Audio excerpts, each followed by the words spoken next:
J'avais 18 ans à l'époque. Et depuis, je vis dans la crainte que notre monde s'effondre à tout instant, par des forces qui nous dépassent. Mon père récupéra la maison familiale en héritage. Il m'emmena avec lui pour l'aider à y faire le ménage durant le week-end. La maison se situe dans un petit village perdu. J'ai toujours aimé y venir. Même s'il faut bien l'avouer, il n'y a pas grand-chose à faire. Il fait partie de ces petits villages où le temps dure un peu plus longtemps. Mon père loua un conteneur pour y jeter ce qui n'était plus nécessaire, ou casser. Mais il m'autorisa quand même à pouvoir récupérer certaines choses. J'étais dans son ancienne chambre, à mettre dans des cartons ce que je souhaitais conserver. Vinyles, livres, jouets vintage. Lorsque mon père m'appela, il était au grenier. On y accédait par une petite porte qui se situait dans la salle de bain. Comme tout bon grenier pas entretenu, tout était poussiéreux et sentait l'humidité. Mon père avait dégagé pas mal de bricoles. Il était au milieu de la pièce, debout, face à la seule fenêtre qui laissait passer la lumière du jour. Il tenait face à son visage une plaque rectangulaire et sombre. Je n'ai pas tout de suite compris ce que c'était. Il se tourna vers moi et me dit « Viens voir ce que j'ai trouvé ». Je m'approchai de lui. Il me tendit cette fameuse plaque. Ayant fait des études de photographie, j'ai instantanément reconnu l'objet. Ce sont des plaques photographiques. C'est une vieille pratique qui date du milieu du 19e. Je ne vais pas vous refaire tout mon cours, mais pour faire simple, il fallait une boîte qu'on appelait chambre noire.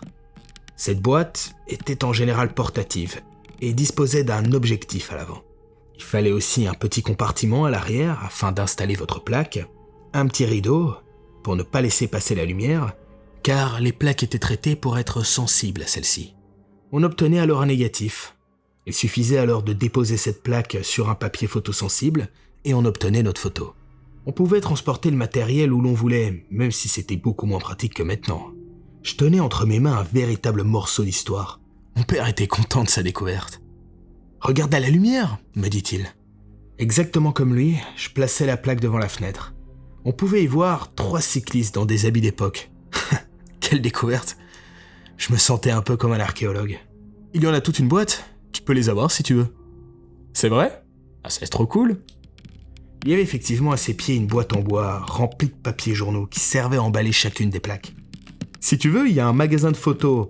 Peut-être qu'il pourra arriver à en faire quelque chose ou même arriver à les développer. Ouais, écoute, je vais essayer d'aller voir ça demain. Je déposais mon précieux trésor dans ma chambre et me promis de les regarder au soir. En même temps, il n'y avait pas grand-chose à faire le soir. Je regrettais amèrement mes soirées entre potes. Le soir venu, j'ai récupéré une lampe torche et entrepris de déballer délicatement les plaques de verre. Les photos étaient rangées par paquets de 20. Je pense qu'il devait y en avoir une centaine. Beaucoup représentaient des scènes de la vie courante d'époque bien sûr. Des couples, des familles, des gens qui travaillent. Petit à petit, je me suis mis à classer par catégorie afin d'avoir un petit ordre. J'arrivais à la fin de la boîte, il n'y avait vraiment rien de particulier. Elles étaient même assez répétitives, mais bon, ça ne me dérangeait pas. Je me suis dit qu'il fallait que je demande à mon père s'il savait qui les avait prises. J'avais déjà commencé à sélectionner quelques plaques pour le lendemain, lorsque j'ai commencé à attaquer la dernière vingtaine. C'est alors qu'une nouvelle catégorie arriva. On aurait dit des photos de voyage. J'ai continué à regarder cette série. Malgré leur incroyable qualité, il était difficile pour moi de distinguer tous les détails. J'ai donc décidé de les faire développer en premier. Le lendemain, je fis ma petite enquête auprès de mon père. Et dis pas, tu sais qui a pris toutes ces photos ? Alors ça, écoute, c'est ton arrière-grand-oncle, il me semble. Papy disait qu'il travaillait dans la photo. C'est un bel héritage quand même, non ? Est-ce qu'il voyageait souvent, tu sais ? Bon alors écoute, ça je saurais pas te dire. J'étais content d'apprendre que la photographie faisait partie intégrante de ma famille. Je me disais que c'était un peu comme si je perpétuais une sorte de tradition. J'entrepris donc d'aller les déposer au magasin de photos. Bonjour jeune homme, est-ce que je peux vous aider ? Bonjour, écoutez, j'ai trouvé ces plaques et... elles étaient dans la maison de mon grand-père. Je voulais savoir s'il était possible d'en tirer quelque chose, je sais pas. Attendez un instant, montrez-moi ça. Il les prit délicatement, un peu comme moi hier soir, et les fit passer à la lumière. C'est incroyable. Je sais, dis-je en souriant. J'en ai 20 avec moi. Je le vis réfléchir en redéposant délicatement la plaque sur son comptoir. Oui. Écoutez, oui, c'est possible. Je pourrais peut-être arriver à en tirer quelque chose pour la fin de la semaine. Ça vous irait ? Écoutez, c'est parfait. Je lui donnai mes informations, nom, prénom, adresse. Heureusement, la semaine fut relativement rapide. Et vendredi arriva enfin. J'étais quand même assez impatient à l'idée d'aller chercher mes photos. C'est alors qu'on sonna à la porte. C'est mon père qui allait ouvrir.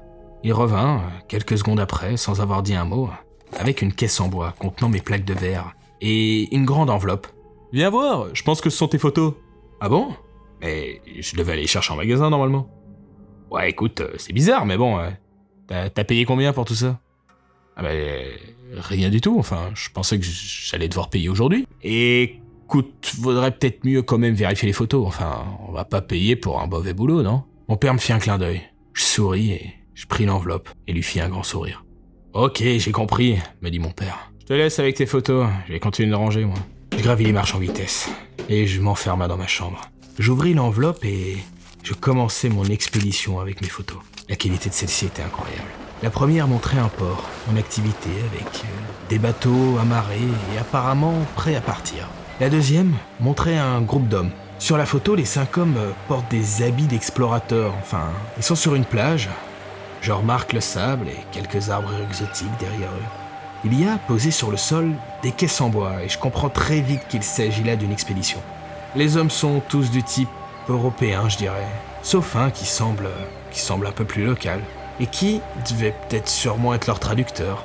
La suivante représentait le camp, installé avec un décor de jungle. Les mêmes hommes, toujours présents. Les tentes sont montées, il y a une partie de matériel sur le sol, des pelles, des pioches, quelques lampes. Rien d'intéressant. Enfin, il y a du nouveau. Les aventuriers rencontrent une tribu locale.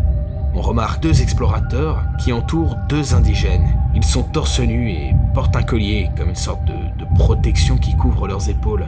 Ils sont très contrastés sur la photo, quasi blancs et noirs, sûrement dû aux peintures qui les recouvrent. Leurs têtes sont peintes pour donner l'illusion d'un crâne humain. C'est vraiment très impressionnant et je dois avouer que c'était même un peu effrayant. Il y eut quelques ratés, 1 ou 2 photos trop sombres pour que je puisse y voir quoi que ce soit. Sûrement des essais de nuit. Plus loin dans les photos, je découvre une statue qui devait sûrement être locale. Elle semblait en bois et plutôt grossièrement taillée, tout en longueur, comme une sorte de totem. Les mains jointes en dessous du visage et une tête difforme avec des grands yeux émaciés au niveau des joues. Enfin, si c'était des joues. On aurait dit une tête de lézard sur un corps humain. C'était assez dérangeant en fait. Par chance, les explorateurs avaient mis une pancarte au pied de la statue avec un texte en français qui disait « Ancien Dieu ». C'était peut-être une idole pour cette tribu. J'en savais pas grand-chose en fait. C'est là que quelque chose me frappa. Je connaissais cette statue. C'était exactement la même qui se trouvait dans un parc du village. J'ai trouvé ça plutôt amusant. Je me disais qu'ils avaient sûrement dû faire une réplique ou une sorte d'hommage aux explorateurs qui seraient revenus de leur voyage. J'entrepris de continuer à regarder les photos. Il y avait encore d'autres ratés, trop sombres ou illisibles. Une autre photo qui montrait un gouffre immense, une ouverture dans la terre gigantesque. Les rebords ressemblaient à du liquide solidifié, de la lave en fait. Un tas de questions me venaient dans la tête. Pourquoi cette expédition ? Que venait-il chercher ? Était-ce pour cet ancien dieu ou rencontrer une nouvelle tribu, faire de l'archéologie ? Mais aucun indice pour m'expliquer ce que je voyais. Je dois avouer que c'était un peu frustrant. C'est alors que je compris. Ce que je prenais pour de la lave, à cause du noir et blanc, était en fait des doigts.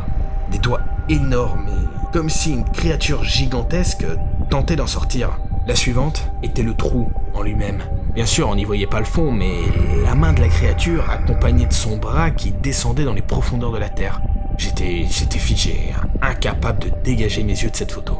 Mon Dieu, mais qu'est-ce qui se cache là-bas ? C'est quoi cette tribu ?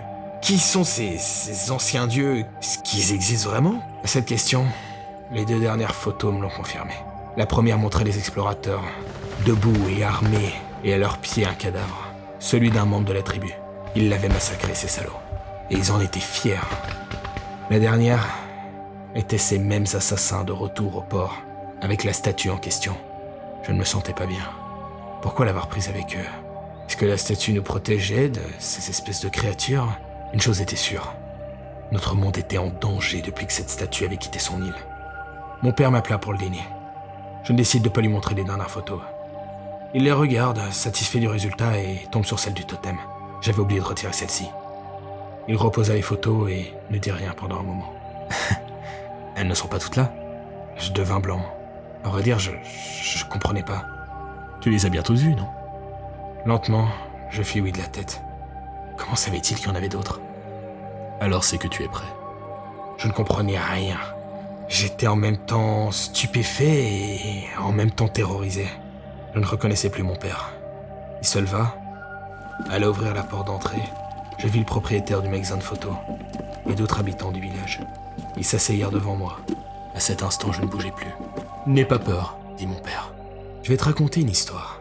En 1890, une expédition a lieu pour rejoindre l'île de Hawaï et la tribu de Kanaka Maoli. Ils vénéraient un ancien dieu, terrible, destructeur. Celui qui est représenté sur ce totem, à vrai dire. Il vivait dans un trou caché. Ces explorateurs ont alors fait l'erreur de tuer cette tribu et de voler le totem pour l'emmener ici. Ils furent alors frappés d'une malédiction terrible. Ils moururent tous dans d'atroces souffrances. Sauf ton arrière-grand-oncle, qui décida, pour arrêter la malédiction qui frappait le village, de reproduire avec les villageois les rites des Kanaka Maoli, pour apaiser la colère de ce dieu. Ma tête tournait. C'était trop pour moi, mais mon corps refusait de bouger. J'étais comme paralysé de peur. Mon père continua. « Nous allons t'enseigner les rituels, pour éviter qu'un malheur plus grand vienne frapper notre monde. Tout repose sur toi maintenant, mon fils. Tu es un des descendants à présent. » Depuis cette conversation, chaque année, mon père et moi revenons au village pour effectuer le rituel dans l'espoir que cela retienne le monstre qui vit sous la terre et évite la destruction de l'humanité.